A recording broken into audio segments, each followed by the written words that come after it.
Assalamualaikum warahmatullahi wabarakatuh.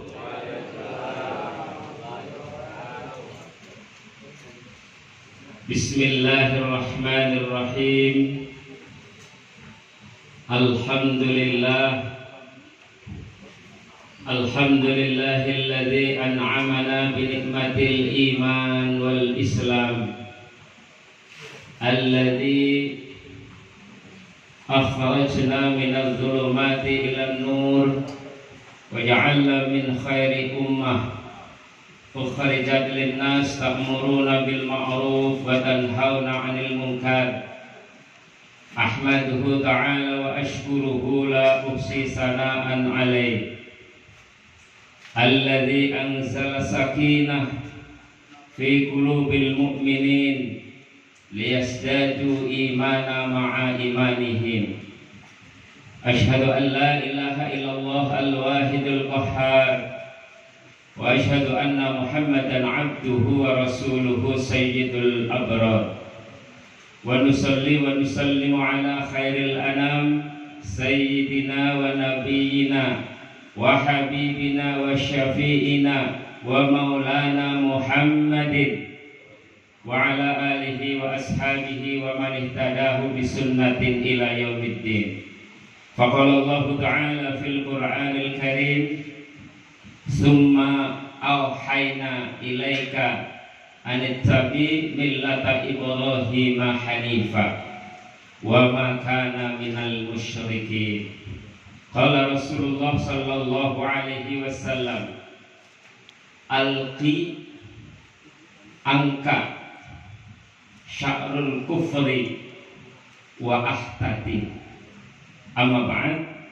Hadratil kiram, para alim, para ustaz yang hadir, bapak-bapak, saudara-saudaraku, walimatul khitan, undangan walimatul khitani hadanallahi wa iyyakum ajmain.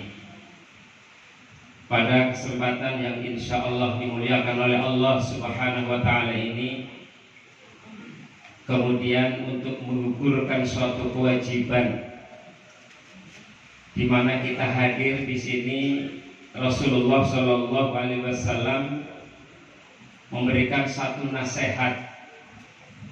Tatkala kita duduk di rumah orang lain, yang pertama dilakukan oleh seorang tamu adalah doakan sohibul bait.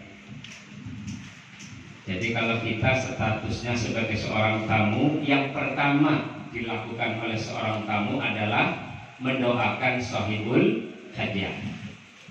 Kata Nabi, Allahumma barik lahum fima razaqtahum waghfir lahum warhamhum.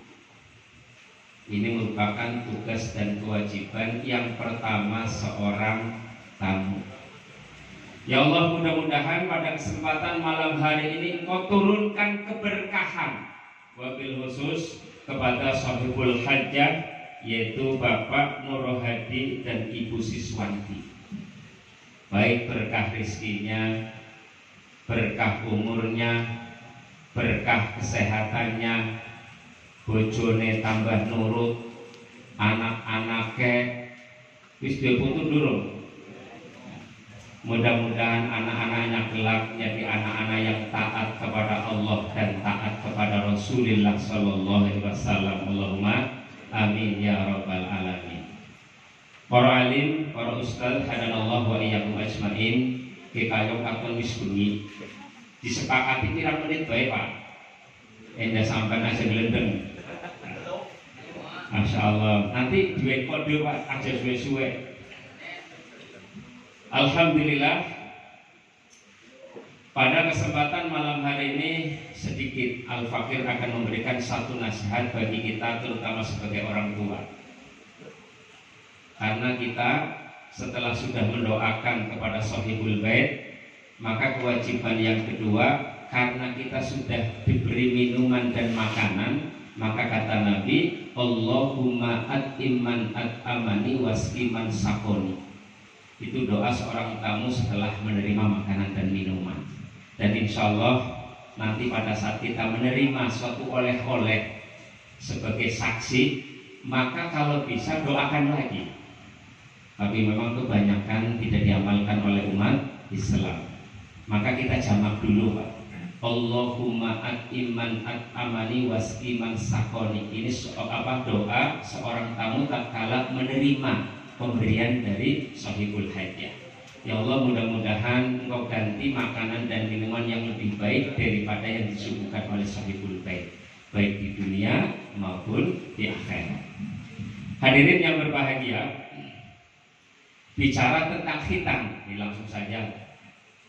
Khitan itu diambil dari bahasa khotana yahtinu khotnun. Artinya secara bahasa yang namanya khitan itu adalah memotong kulit bagian depan. Ini secara bahasa. Secara istilah, yang namanya khitan itu adalah memotong kuluk. Ini supaya tahu ya, sebab kita yang hadir di sini itu semuanya punya. Ya. Jadi khitan itu artinya memotong kuluk, yaitu kulit ujung zakar. Kenapa Rasulullah SAW itu mewajibkan? Saya tidak mengatakan sunnah lagi, ya Bapak Saudara, karena memang para ulama itu memberikan satu hukum itu dua pendapat. Ada yang mengatakan sunnah menurut Imam Maliki. Dasarnya adalah tatkala seorang sahabat masuk Islam yang bernama Salman Al-Farisi, ya seorang Persia. Kemudian pada saat itu Rasulullah tidak langsung menganjurkan untuk khitan. Itu dasar bahwa khitan itu sunnah.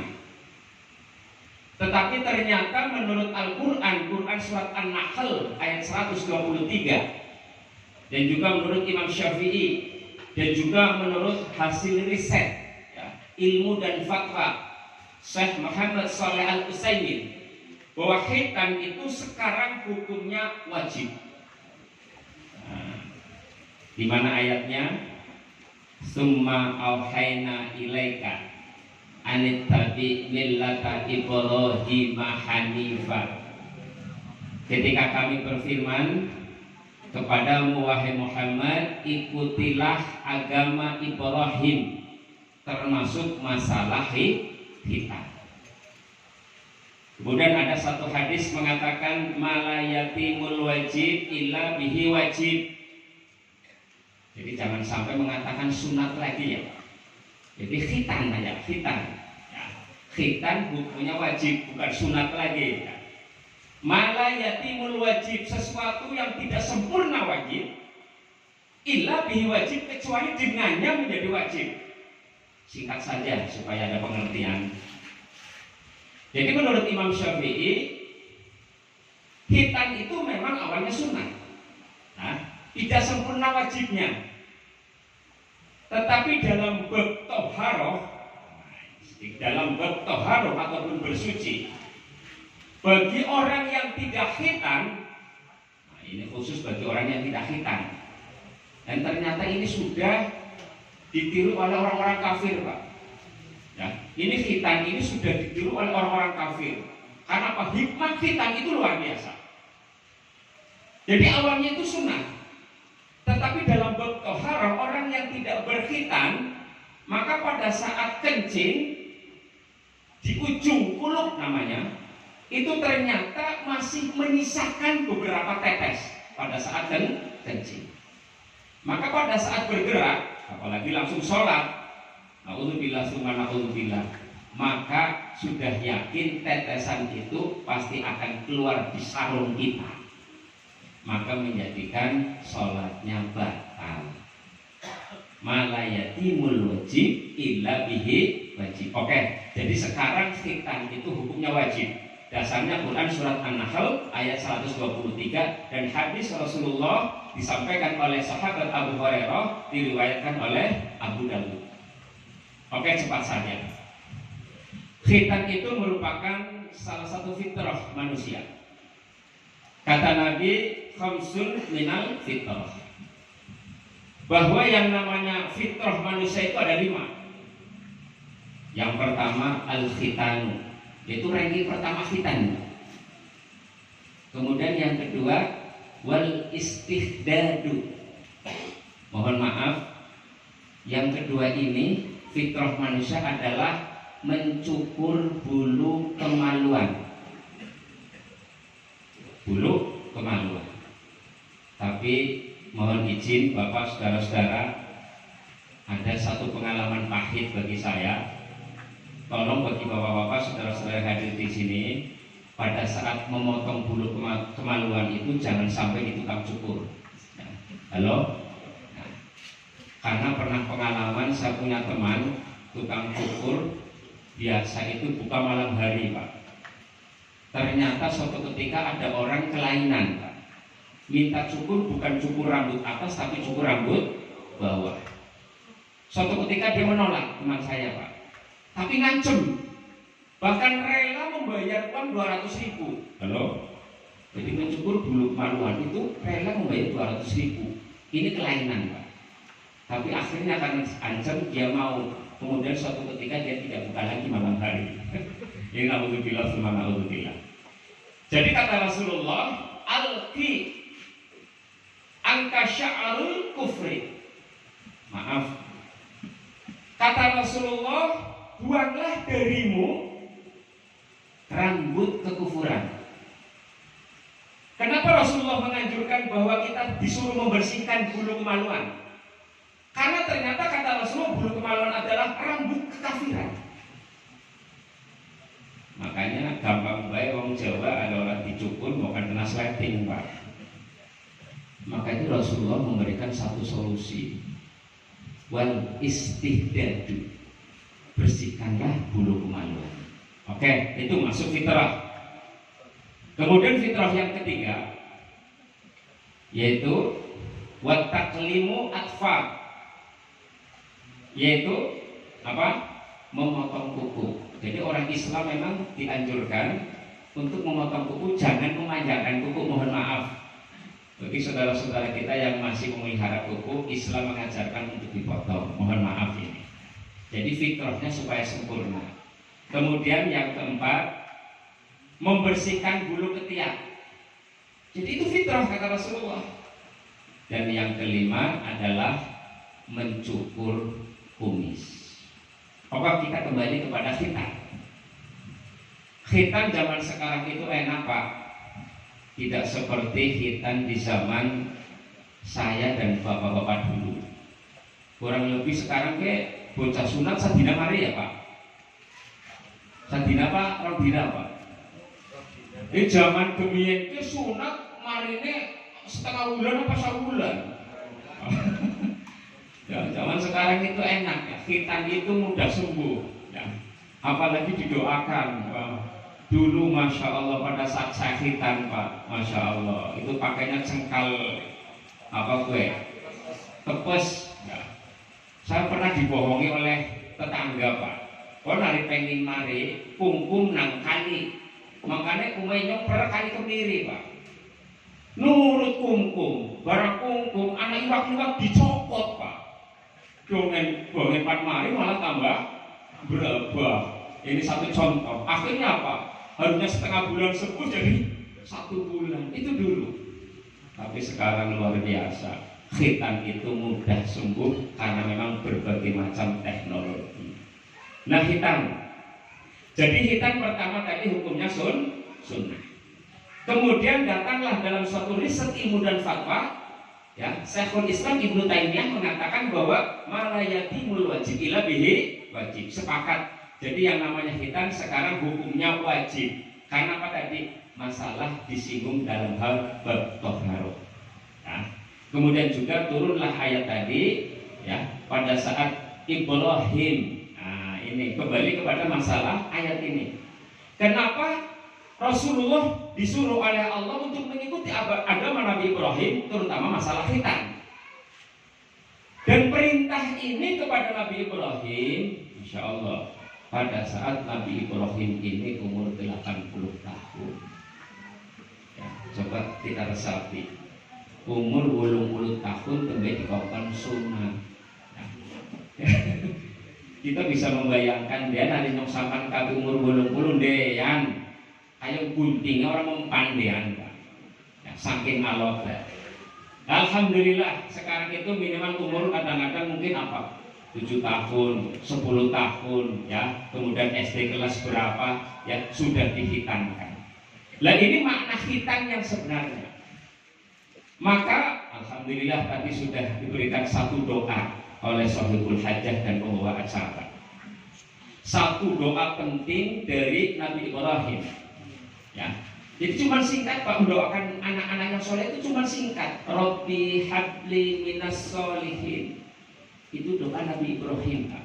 Makanya mudah-mudahan Bapak Nur Hadi ini insya Allah sebagai Ibrahim zaman sekarang. Allahumma istrinya sebagai Siti Hajar zaman sekarang. Allahumma. Dan insya Allah yang bernama tadi siapa? Fadilah Faqih Hafid Adisti. Mudah-mudahan menjadikan Ismail di zaman sekarang. Ciri-ciri Ismail, suatu ketika Ibrahim itu berdoa, wahai Ismail, tadi malam saya itu bermimpi akan menyembelihmu. Nah ini ciri-ciri Ibrahim, Siti Hajar dan Ismail. Apa jawab Ismail? Bapak saudara-saudara, Ismail menjawab, kalau itu perintah Allah, jangan ragu ayah, laksanakan. Bukan digorok, saking taat kepada Allah dan taat kepada Rasulullah, ya, taat kepada orang tua.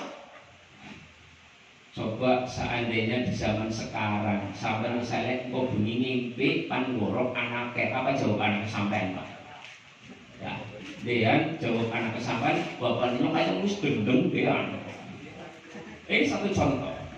Ya. Tapi kita alihkan yang lain. Nah, sholat sudah waktunya, itu perintah. Maka anak itu akan menjawab, ini perintah Allah, siap ayah. Itu minimal itu tuh, Ismail zaman sekarang. Maka istri sebagai Siti Hajar di zaman sekarang, dia akan mengatakan, wahai ayahanda, kalau memang perintah Allah, saya juga siap disembelih. Itu Siti Hajar. Artinya apa? Wa zawjatun mu'minatun tu'inuhu ala imanihi. Jadi mudah-mudahan wabil khusus istrinya Bapak Nur Hadi ini termasuk juga Siti Hajar di zaman sekarang. Artinya apa? Seorang istri yang dapat mengantarkan keimanan suaminya. Itu penting Pak, nanti sampaikan bahwa istri ini merupakan sebuah harta Pak bagi suami. Jangan sampai istri ini sebuah naudzubillah neraka bagi suami. Maka kata Rasulullah, wa zawjatun mu'minatun tu'inuhu ala imanihi. Kalau bisa kita memiliki istri Pak mendukung tentang keimanan suami. Masya Allah, mungkin itu saja Bapak Saudara yang dapat saya sampaikan. Pada intinya kita sama-sama insya Allah nanti berdoa mudah-mudahan kelak yang namanya Fadilah Faqih Hafid Adisti nanti insya Allah bersama-sama kita doakan mudah-mudahan kelak bukan saja menjadi anak yang soleh Pak, tapi juga anak yang taat kepada Allah dan Rasulullah, anak yang taat kepada bangsa dan negara serta agama. Ini yang terpenting. Mudah-mudahan kita yang hadir di sini juga bisa memiliki keturunan-keturunan yang seperti Ismail di zaman sekarang. Insya Allah, Allahumma amin ya rabbal alamin. Ada satu pengumuman, barangkali berkat mau dibagi dulu doanya, monggo diskors dulu.